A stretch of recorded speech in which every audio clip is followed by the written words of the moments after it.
এই দেখাও, তাকাও তাকাও তাকাও এদিকে, হাই করো সবাই।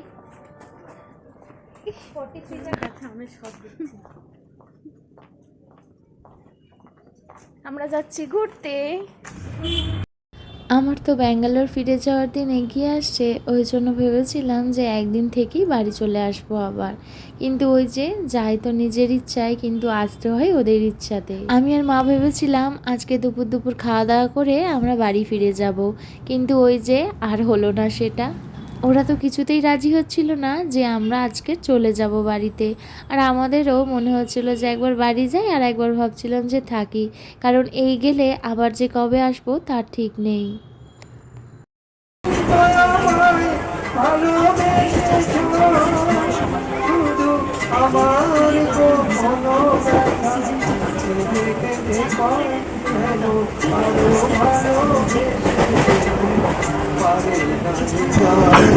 ট্রেনে জেঠুটার গলায় গান শুনে কী যে ভালো লাগলো, আর উনি ওনার জীবনের গল্প করছিল, তাতে মনটা একটু খারাপ হয়ে গেছিল। যাই হোক, ওনার ভাগ্যে যেটা লেখা আছে ওটাই তো হবে। শুধু এইটুকুই ভগবানের কাছ থেকে চাই উনি যেন ভালো থাকে। আর আজ তো শ্রাবণ মাসের শনিবার, তাই অনেক জায়গায় বড় ঠাকুরের পুজোও চলছে।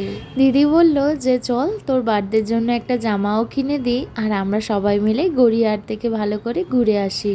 ব্যাস, ম্যাডাম বললেন আর আমরাও সবাই চলে এলাম একসাথে, আর একসাথে ঘোরাও তো অনেক দিন হয়নি। এই দোকানটায় গোপালের কত সুন্দর সুন্দর দোলনা রয়েছে, তাছাড়াও সমস্ত ঠাকুরের অনেক জিনিসপত্র রয়েছে। এই যে গোপালের এই সুন্দর বসার জায়গাটা কি যে সুন্দর দেখতে। বাড়ি ফেরার পথে আমি আর সোনু একবার জুডিও থেকে ঘুরে গেলাম, ওখান থেকে ও একটা পারফিউম কিনে নিল। গড়িয়াহাটে আগে তো আরো অনেক দোকান ছিল, এখন তো অনেক দোকানই দেখছি নেই। গড়িয়াহাট থেকে ট্রেন ধরে আমরা আবার সোনারপুর ফিরলাম। সোনু আমাকে সারপ্রাইজ দেবে বলে ও একলাই কেক কিনতে আসছিল, কিন্তু ওই যে আমি তো ধরেই ফেলেছি। আমাদেরকে বাড়িতে ফিরতে না দেওয়ার এটাই কারণ ছিল, কারণ আর কিছুক্ষণ পরেই তো আমার জন্মদিন শুরু হবে। ওরা ভেবেছিল যে যখন আমি কাছেই আছি তাই বার্থডেটা দিদির কাছ থেকেই শুরু হোক। মা আর দিদি তো আগেই ফিরে এসেছে, আর আমরা দুজন কেক কিনে এখন আবার বাড়ির দিকে ফিরছি।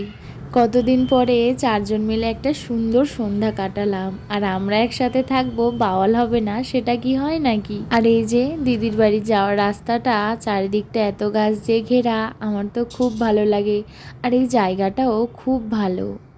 আমি আর সোনু তাহলে বাড়ি ফিরি, আজ আসি তবে, টাটা।